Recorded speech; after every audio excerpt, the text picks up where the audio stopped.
Hello everyone, welcome to Saroj Mishra's YouTube channel में। YouTube channel पर आप सभी का बहुत बहुत स्वागत है।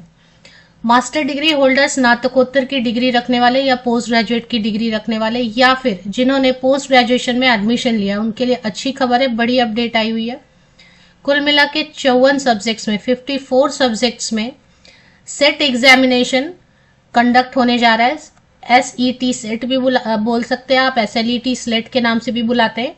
17 साल के बाद इस राज्य में सेट एग्जाम आयोजित होने जा रहा है, जिसकी डिटेल्ड एडवर्टीजमेंट 37 पेजेस की PDF जो है ना, वो जारी कर दी गई है। तो जो PG कर चुके हैं या PG में एडमिशन लिया है, मास्टर डिग्री हो चुका है या मास्टर डिग्री में जस्ट एडमिशन भी लिया है फाइनल ईयर में, सभी अप्लाई कर सकते हैं। अदर स्टेट के कैंडिडेट भी अप्लाई कर सकते हैं। ये पास करके क्या फायदा मिलेगा? ये पास करके स्टेट में आने वाली जो वैकेंसी है असिस्टेंट प्रोफेसर की, उसके लिए तो आप अप्लाई कर ही सकते हैं, चाहे प्राइवेट कॉलेज हो, चाहे गवर्नमेंट कॉलेज हो, प्राइवेट यूनिवर्सिटी हो या गवर्नमेंट यूनिवर्सिटी हो, सब में आप असिस्टेंट प्रोफेसर के लिए एलिजिबल हो जाएंगे इस राज्य में केवल। और दूसरा, इस राज्य में जितने भी central university, state university, private university college है, उसमें आप PhD भी एडमिशन ले सकते हैं। तो मैं सारी डिटेल आपको बताऊंगी, किसको फॉर्म भरना चाहिए। सभी राज्य के कैंडिडेट फॉर्म भर सकते हैं। तो मैं पूरी डिटेल बताऊंगी किसको फॉर्म भरना चाहिए, किसको फॉर्म नहीं भरना चाहिए। सारी डिटेल अच्छे से कवर करेंगे इस वीडियो में। Jharkhand public service commission JPSC की तरफ से 9 सितंबर लेट नाइट को 9 सितंबर late night Jharkhand eligibility test JET JET 2024 लिखा है, लेकिन एक्चुअली ये 2025 में, क्योंकि इसका जो प्लानिंग वगैरह सब हो गया था 2024 में ही। पर जानते हैं सारे मामले जो है ना अटक जाते हैं किसी ना किसी वजह से। तो एडवर्टीजमेंट रिलीज होते होते इतना टाइम लग गया, लेकिन इसकी जो पूरी जो आधारशिला है वो 2024 में रख दी गई थी कि हाँ, जेट आयोजित करना है। तो अगर स्टेट लेवल वाला कोई भी आप सेट, या अभी यहाँ पे झारखंड में हो रहा है तो इसे जेट बुलाते हैं, कई जगह पे स्लेट बुलाते हैं, वो पास कर लेते हैं, तो उस राज्य में आने वाले जितनी भी असिस्टेंट प्रोफेसर या लेक्चरर की भर्तियां हैं, प्राइवेट या सरकारी, सभी के लिए आप एलिजिबल हो जाते हैं उस राज्य में केवल। तो जैसे आप जेट पास करेंगे तो झारखंड राज्य में आप एलिजिबल हो जाएंगे। मैं ये भी बताऊंगी किसको फॉर्म नहीं भरना चाहिए और किसको, किन किन कैंडिडेट को फॉर्म भरना चाहिए। तो पहले सब्जेक्ट की डिटेल भी देखेंगे, एलिजिबिलिटी क्राइटेरिया, फीस की डिटेल, सिलेबस कवर करेंगे और बाकी सारी चीजें। वीडियो आप एंड तक देखें, काफी इंपॉर्टेंट वीडियो रहने वाली है, क्योंकि ये आपके लिए समझे फ्यूचर में हो सकता है कि झारखंड में ये भी तैयारी चल रही हो कि झारखंड में कुछ भर्तियां लाई जाए असिस्टेंट प्रोफेसर की, तो उसके लिए तो आप एलिजिबल हो जाएंगे। और दूसरी चीज है कि PhD एडमिशन नहीं मिल रहा, आपने जेट पास कर लिया, तो PhD आपको झारखंड में भी एक से एक अच्छी अच्छी यूनिवर्सिटीज हैं। झारखंड अगर आप जाएंगे देखेंगे तो बहुत अच्छी अच्छी यूनिवर्सिटी है। विनोबा भाभा यूनिवर्सिटी है, खुद रांची कैपिटल है, रांची यूनिवर्सिटी है। इसके अलावा बड़े बड़े अभी वहां पे जो जगह है, अभी देखें झारखंड में सारे जगह जो है अच्छे पॉश होते जा रहे हैं। तो वहां रह के पढ़ाई करने के लिए भी, अगर PhD भी करना चाहते हैं तो उसके लिए भी बहुत अच्छा मौका आपको मिलने वाला है। 16 सितंबर से ऑनलाइन एप्लीकेशन शुरू होने वाली है। फिर से मैं एक बार वीडियो बना के अपडेट कर दूंगी। 6 अक्टूबर तक ऑनलाइन एप्लीकेशन कर सकते हैं, लास्ट डेट है 7 अक्टूबर। करेक्शन विंडो ओपन होगा, एडिटिंग अगर कुछ गलत हो गया तो 8 अक्टूबर से लेकर 10 अक्टूबर तक आप एडिटिंग कर सकते हैं। लेकिन हमेशा फॉर्म भरते समय सारे सर्टिफिकेट सामने रखना चाहिए और बार बार वेरीफाई करना चाहिए, क्योंकि कई बार करेक्शन के लिए चार्जेस लेते हैं और वो फिर आपको स्ट्रेस बना रहता है कि 2 दिन में ही करेक्शन करना है, 2 दिन में ही करेक्शन करना है ना। तो ये जो है, this test is for the eligibility for the post of assistant professor and admission in PhD in universities and colleges of Jharkhand। तो ये ध्यान आपको रखना है कि झारखंड में जो कॉलेजेस यूनिवर्सिटीज हैं, सिर्फ उसमें ही आप असिस्टेंट प्रोफेसर के लिए एलिजिबल होंगे या PhD के लिए एलिजिबल होंगे अगर आप जेट परीक्षा पास करते हैं। इसकी वैलिडिटी लाइफ टाइम रहेगी। आप पूरी लाइफ में कभी भी जेट के बेसिस पे असिस्टेंट प्रोफेसर या PhD करना चाहें तो कर सकते हैं। इसकी कोई एक्सपायरी डेट इस परीक्षा की नहीं है, मतलब आपने एक बार क्वालिफाई कर लिया तो आप लाइफ टाइम इसको यूटिलाइज कर सकते हैं।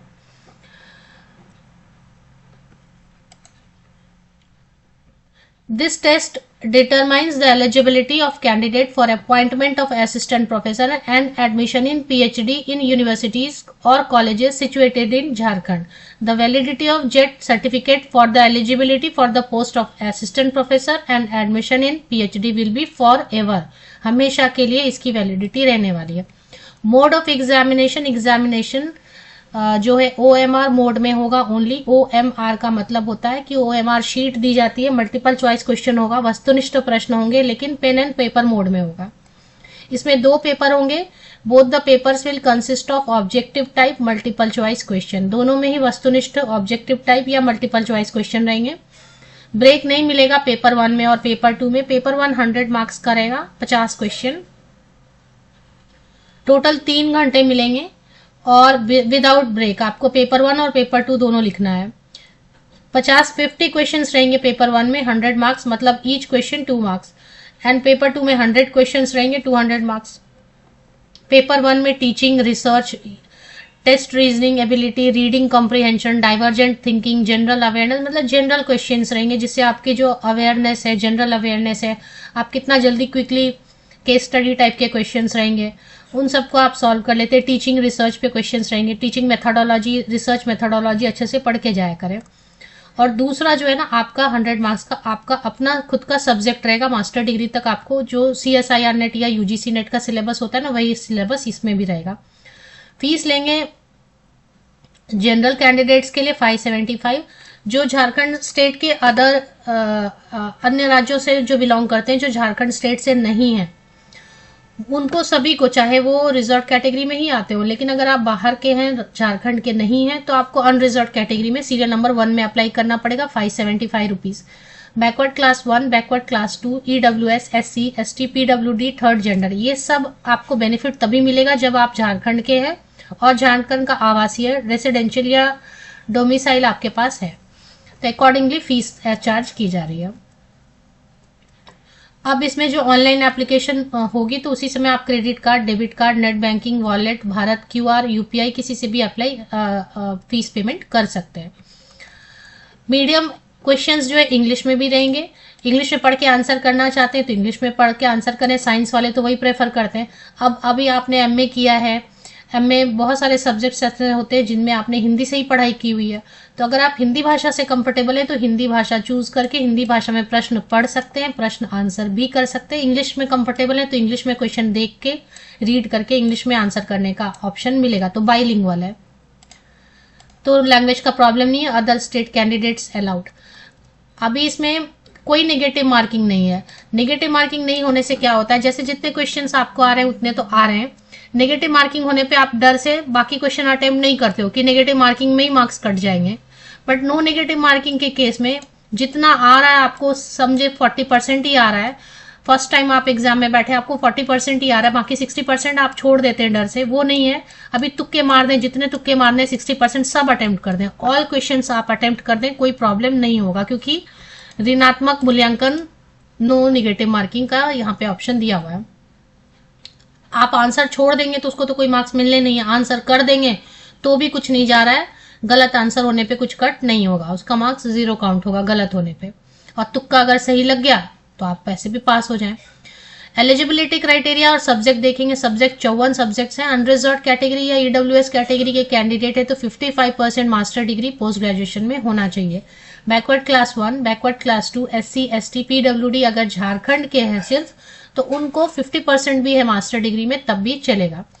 अब यहाँ पे बहुत अच्छा इन्होंने दिया है, candidates who are pursuing their master degree, जो पढ़ाई कर रहे हैं, मतलब जिन्होंने बस एडमिशन ले लिया, अब चाहे फर्स्ट ईयर में ही है तो भी चलेगा, आपने जस्ट एडमिशन भी लिया तो भी चलेगा, या फिर फाइनल ईयर एग्जाम आप अपीयर हो रहे हैं, या फिर अपीयर हो चुके हैं और रिजल्ट अवेटेड है.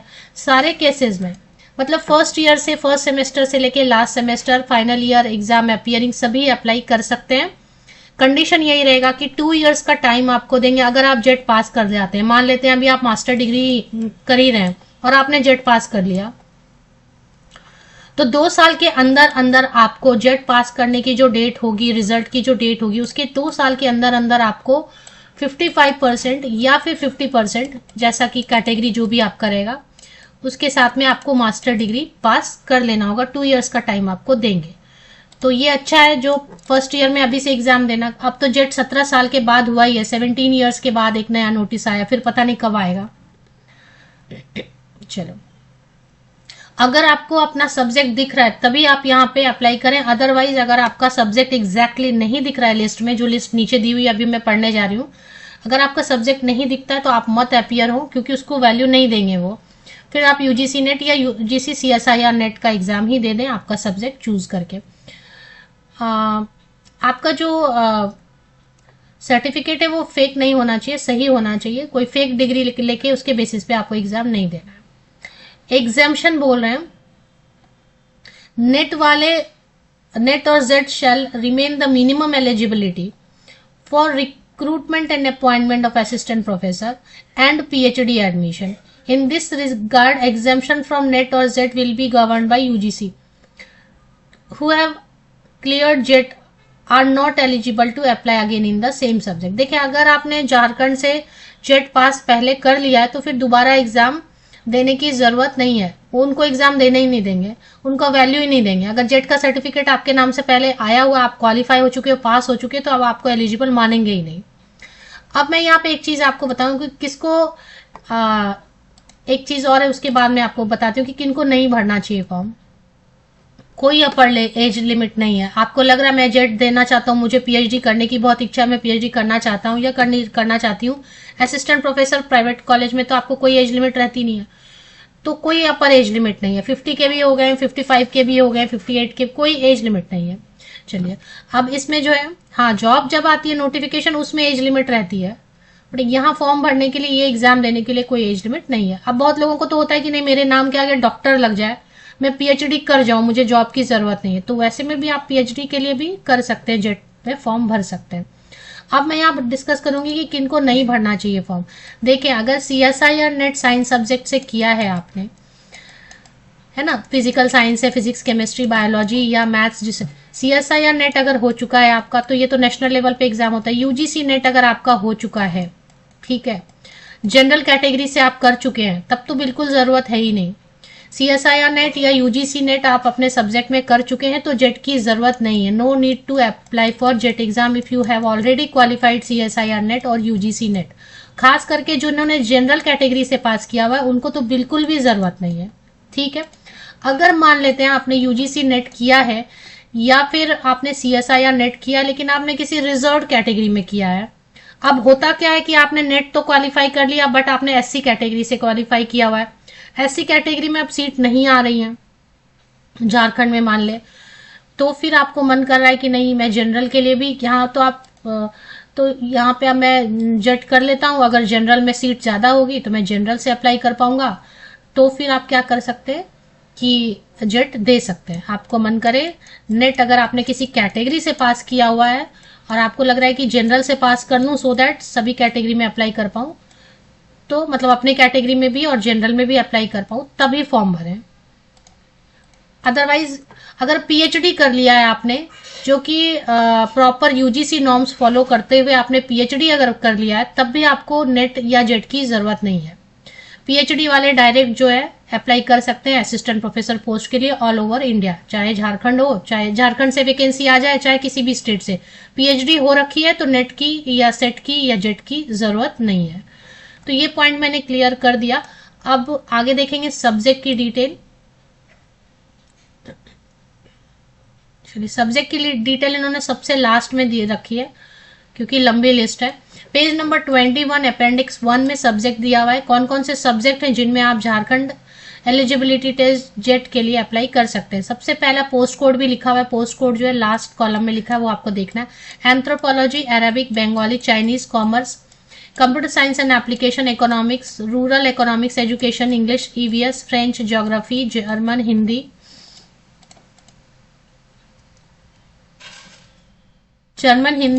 History, home science, Japanese, labour and social welfare, law, Maithili, management में बिजनेस एडमिनिस्ट्रेशन, मैनेजमेंट, मार्केटिंग, जितने भी है इसमें देख लें आप, बहुत सारे ऑप्शन है। Mass communication and journalism, museology, conservation, music, Odia, performing art, dance, drama, theatre, Persian. Post code भी लिखा है, वो अप्लाई करते वक्त पर्सियन के बाद में philosophy, political science, psychology, public administration, Sanskrit, Santali, sociology, Spanish, tribal and regional languages में हो, कुरमाली, खरिया, कुरुक, मुंडारी, कोरठा, नागपुरी, पंचपरगनिया, उर्दू, योगा, केमिकल साइंस में chemistry, earth science, atmospheric science, ocean and planetary science geology में, लाइफ साइंस में botany and zoology, mathematical science maths and stats, physical science में physics, ये सारे जो है ना सब्जेक्ट्स हैं जिनमें आप चाहें तो फॉर्म भर सकते हैं। अभी यहाँ पे 54 और क्या दिखाया है इन्होंने,